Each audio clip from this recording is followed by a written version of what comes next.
Continuando con el video tutorial número 2 de electrónica, circuitos y comunicaciones, es importante que tengamos en cuenta los equipos de laboratorio que nosotros vamos a utilizar para hacer el análisis de los diferentes circuitos y los de diferentes montajes que se están haciendo o elaborando, tanto a nivel de laboratorio como a nivel de prototipos para una aplicación determinada. Básicamente los temas que nosotros vamos a abarcar en esta diapositiva para continuar con el curso son los siguientes. En primer lugar tenemos el protoboard, tenemos el manejo de multímetro, tenemos el manejo del osciloscopio, tenemos el analizador de espectros y generador de señales. Finalmente tenemos dispositivos tan importantes en su utilización como son las fuentes de voltajes, la punta lógica y los simuladores. Muy bien, continuando con la diapositiva y con el temario, vamos a arrancar con el protoboard, que es el dispositivo fundamental para el montaje o ensamblaje de los diferentes prototipos a nivel de electrónica. Básicamente esta es la apariencia física o la distribución física de sus orificios, tanto de la distribución horizontal que queda en los laterales como los orificios verticales que quedan al centro del protoboard. Normalmente esta canaleta que está al interior o en el centro del protoboard sirve para poner o instalar los diferentes circuitos integrados de superficie. Adicionalmente hay que tener una consideración, y es que los laterales, es decir, los extremos del protoboard, que en esta parte están identificados con una línea roja y azul, lo mismo en el extremo de abajo, una línea roja y azul, normalmente y por convención se utiliza para poner la polarización positiva y tierra, lo mismo en la parte de abajo, positiva y tierra. Y el resto del protoboard pues obviamente es para poner los diferentes dispositivos, normalmente dispositivos de tipo pasivo, como resistencias, condensadores o bobinas. Acá tenemos un esquema donde se ve el montaje, en este caso de dos protoboard anclados o dos protoboard trabajando para poder armar un circuito, donde vemos cómo se dispone cada uno de los dispositivos dentro del protoboard, viendo cómo se conectan, por ejemplo, los positivos a lo que nosotros consideramos como positivo y los diferentes dispositivos o elementos que van a toda la línea de el positivo. Acá en este lado pues obviamente tenemos otro tipo de conexiones de diferentes elementos, donde todo va puenteado a través de puentes, jumpers o cable, normalmente cable telefónico. Acá tenemos ya un banco de prueba de tipo análogo digital, pero ya no se puede denominar un protoboard, sino que es un panel de prueba, digamos, ya prefabricado, donde se tienen unos bornes para unas funciones determinadas, donde se tienen ya unos puertos preinstalados, se tienen unos indicadores y unas sirenas de acuerdo a una función determinada. Pero digamos que tanto estos bancos de prueba digitales análogos ya un poco más avanzados y los protoboard en términos generales cumplen la misma función. Ahora sí, aterricemos la idea de lo que es un protoboard. Es una herramienta que nos permite interconectar elementos electrónicos, ya sean resistencias, condensadores, semiconductores, etcétera, sin la necesidad de soldar los componentes. Y ojo que este es uno de los puntos más importantes.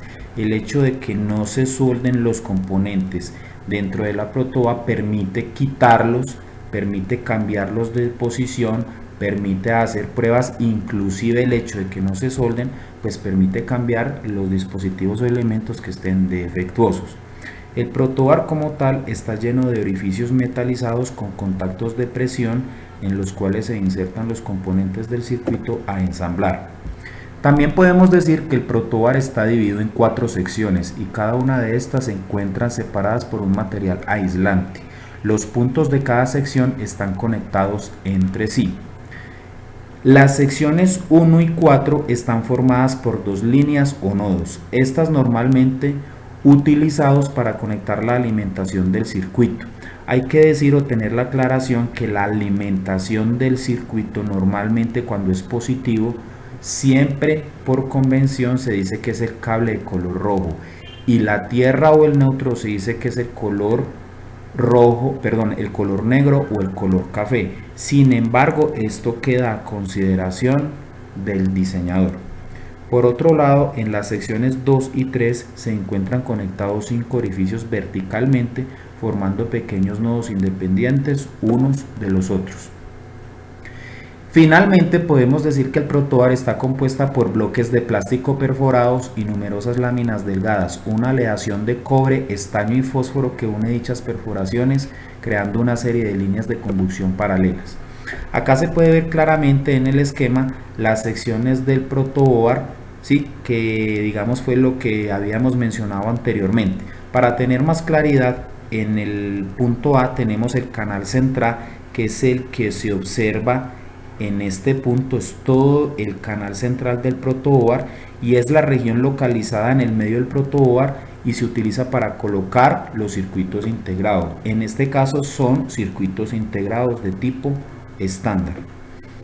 En la parte B, o sea, en esta parte de acá, me hacen referencia a los buses y se localizan en ambos extremos del protoboard. Se representan por líneas rojas, buses positivos en este caso de voltaje, y azules que significan negativos o tierra. Conducen de acuerdo a estas y no existe conexión física entre ellas. La fuente de poder se conecta aquí. ¿Qué significa esta parte?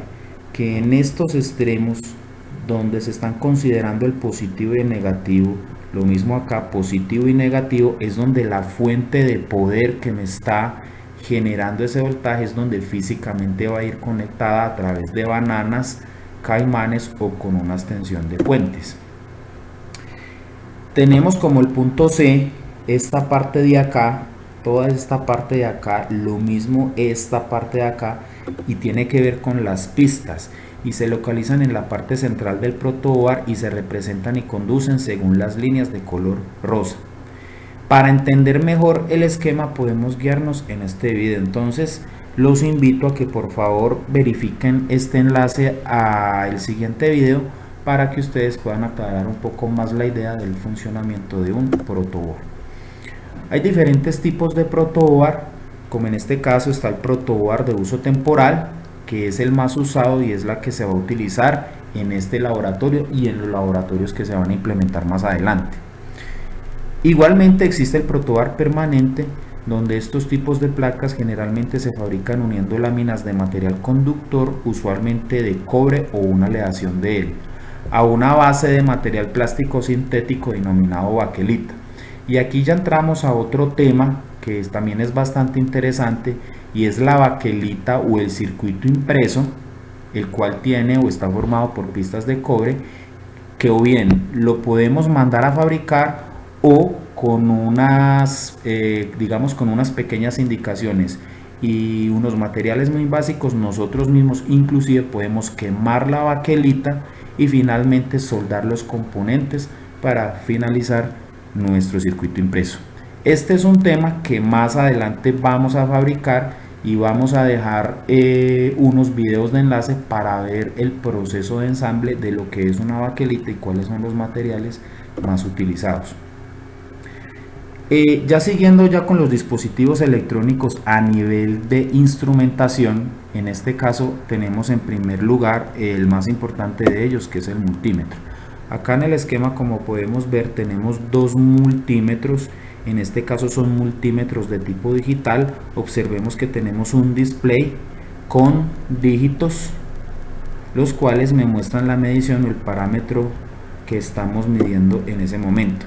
En este otro esquema pues tenemos ya diferentes tipos de multímetros. Acá es un multímetro digital, aunque tiene una perilla manual o un mando manual para indicar cuál es la medición que se quiere efectuar. En este caso tenemos un multímetro, pero ya es de tipo análogo, donde el indicador es una aguja que va generando los valores a través de todo este rango, y aquí tenemos el tipo de medición que estoy realizando. Obviamente este tipo de multímetros es un poco más complejo de calibrar, y el dato obtenido no es tan preciso como en estos multímetros digitales. Finalmente tenemos un multímetro digital, con la diferencia que es un multímetro digital de mesa, ya digamos o de estación permanente, pero sin embargo tanto este como este tienen prácticamente la misma función. Ahora sí definamos entonces qué es el multímetro. Un multímetro, también denominado polímetro por el amplio rango de medidas que puede tener, es un instrumento eléctrico portátil para medir directamente magnitudes eléctricas activas como corrientes y potenciales tensiones, o pasivas como resistencias, capacidades y otras. Las medidas pueden realizarse para corriente continua o alterna en varios márgenes de medida cada una. Los hay analógicos y posteriormente se han introducido los digitales, cuya función es la misma con alguna variante añadida. Hay diferentes tipos de multímetros. Existen dos tipos de multímetros. Están los digitales, como los enseñados en la clase pasada e incluso visto en imágenes anteriores. Este mide las magnitudes y usa circuitos que van convirtiendo los valores analógicos en valores digitales y que finalmente se muestran en la pantalla. Y tenemos los multímetros analógicos o el multímetro de aguja, que se mueve sobre una escala graduada. Luego tenemos otro de los dispositivos más importantes a nivel de laboratorio en electrónica, que es el osciloscopio. Acá tenemos un esquema general de lo que es un osciloscopio, con sus diferentes funciones, sus canales de entrada y básicamente cómo es la interfaz gráfica y cómo es la interpretación de las diferentes señales que este dispositivo me muestra.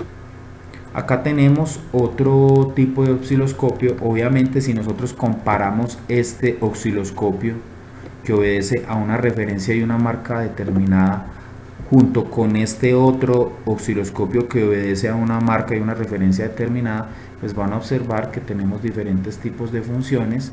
Lo que habría que entender o interpretar es las diferencias entre este y este, de acuerdo a las necesidades.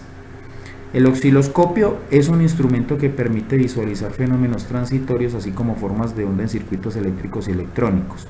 Otra característica es que los osciloscopios son los instrumentos más versátiles que existen y los que utilizan desde los técnicos de reparación de televisores hasta los médicos. Y adicionalmente es básicamente un dispositivo de visualización gráfica que muestra señales eléctricas variables en el tiempo. Ojo, este es un dato muy importante. El osciloscopio es un dispositivo electrónico que mide la señal en tiempo real en función del tiempo. Es decir, conforme el tiempo va pasando, pues simplemente el dispositivo va graficando o se va obteniendo la señal deseada. Por eso normalmente las gráficas de un osciloscopio o bien pueden ser voltaje versus tiempo o corriente versus tiempo, al contrario de otros dispositivos. Podemos realizar las siguientes tareas con el osciloscopio. En primer lugar, determinar directamente el periodo y el voltaje de una señal. Determinar indirectamente la frecuencia de una señal.